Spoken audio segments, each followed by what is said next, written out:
and praise the Lord. Namaskaram. Assalamu alaikum wa rahmatullahi wa barakatuh. దీని యొక్క అర్థం మీ అందరిపై ఆ సర్వ సృష్టికర్త అయిన దేవుని యొక్క శాంతి మరియు శుభాలు వర్షించుగాక. తథాస్తు ఆమీన్. మిత్రులారా, నేటి ఈ కార్యక్రమం యొక్క ఉద్దేశం ఏమిటి? ఇక్కడ మనం ఇంతకుముందు ఏం చేశాము? ఉపవాస విరమణ చేసుకున్నాము. ఈ ఉపవాసము అనేది కేవలం ఇస్లాం ధర్మంలో మాత్రమే ఉందా, లేక ఇస్లాం ధర్మం కంటే పూర్వము ఏ గ్రంథాలైతే అవతరించాయో ఆ గ్రంథాల్లో కూడా ఆ సర్వ సృష్టికర్తన దేవుడు ఆజ్ఞాపించాడా లేదా, అందరూ కూడా ఉపవాసాన్ని పాటిస్తారా లేదా, అది మనం ఒకసారి గమనించుకోవాలి. అలా గమనిస్తూ పోతే మనకు ఖురాన్ కంటే ముందు అవతరించిన గ్రంథం ఏమిటి అంటే బైబిల్ గ్రంథము. అందరికీ తెలుసా? ఖురాన్ కంటే ముందు బైబిల్ గ్రంథం అవతరించింది. బైబిల్ కంటే ముందు భగవద్గీత, వేదోపనిషత్తులు అవతరించాయి. బైబిల్ తర్వాత ఖురాన్ గ్రంథం అవతరించింది చిట్ట చివరిగా. అయితే ఈ ఉపవాసం ఏదైతే ముస్లిం సమాజం నేడు పెడుతుందో, ఉపవాసాలు పాటిస్తున్నాయో, అది ఎక్కడ చూసి వాళ్ళు పాటిస్తారు? ఎవరైనా చెప్పగలరా? ఏ ఉపవాసాలు అయితే ముస్లిం సమాజం పెడుతుందో ఆ ఉపవాసం ఎక్కడ చూసి వాళ్ళు చేస్తున్నారు అంటే, ఫస్ట్ ఆఫ్ ఆల్గా అందరూ ఇచ్చే సమాధానం ఏమిటి అంటే, వారు అనుసరించే ఖురాన్ గ్రంథంలో చూసి ఉపవాసాలు పెడుతున్నారు అని చెప్తారు. అంతేనా? మైక్ ఉంటే వాయిస్ క్లియర్గా వస్తుందా? మైక్ లేకుంటే వస్తుందా? ఉంటేనే వస్తుందా? ఓకే. అయితే చాలా మంది ఇచ్చే సమాధానం ఏమిటి అంటే, ఖురాన్లో చూసే ముస్లింలు ఉపవాసాలు పెడతారు. కరెక్టే, ఆ మాట నిజమే.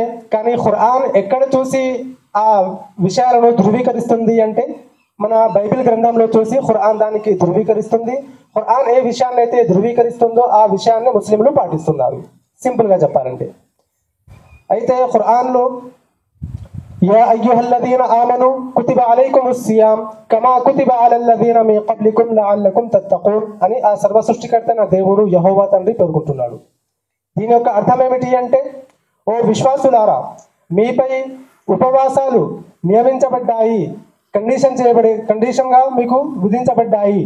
ఎలా అంటే, మీకంటే పూర్వము ఎవరైతే దైవ ప్రవర్తనను అనుసరించేవారు ఉంటారో వారందరికీ ఏ విధంగానైతే విధించామో అదే విధంగా మీకు కూడా ఉపవాసాలు విధించబడ్డాయి.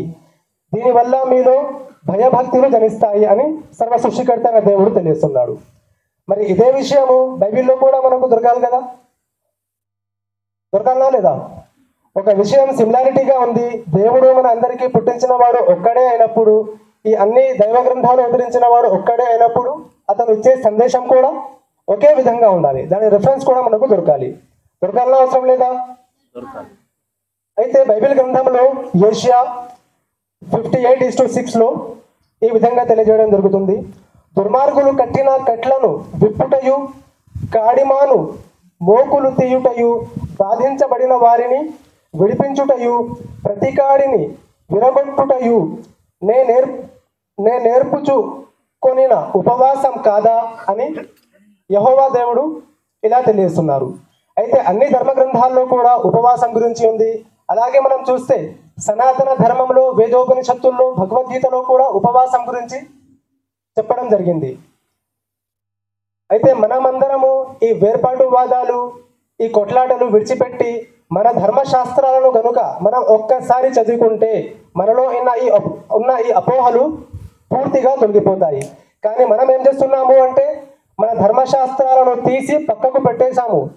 మనకు శాస్త్రులు ఏదైతే బోధిస్తున్నారో అవి మాత్రమే మనము వింటూ, ఆ శాస్త్రులు ఎలాగైతే మనకు ఆడిపిస్తున్నారో అలా మనము ఆడుకుంటున్నాము. ఆ శాస్త్రులు మనకు ఏం చేస్తున్నారు? వారి వేళ్లలో మనకు ఆడిపిస్తున్నారు. వారు తై అంటే తై, వారు థా అంటే థా. అలాగే నడుస్తుందా లేదా? వాస్తవం ఇలాగుంది. అయితే సోదర మహేశ్వరు ద్వారా దీని గురించి వివరంగా మీ ముందుకు మసూద్ అలీ ఖాన్ గారు వివరిస్తారు. దానికంటే ముందు మొహమ్మద్ మీ ముందు ఒక చిన్న గేయం పాడతారు, పోయం పాడతారు. అది మనమందరం కూడా సావధానంగా విందాం.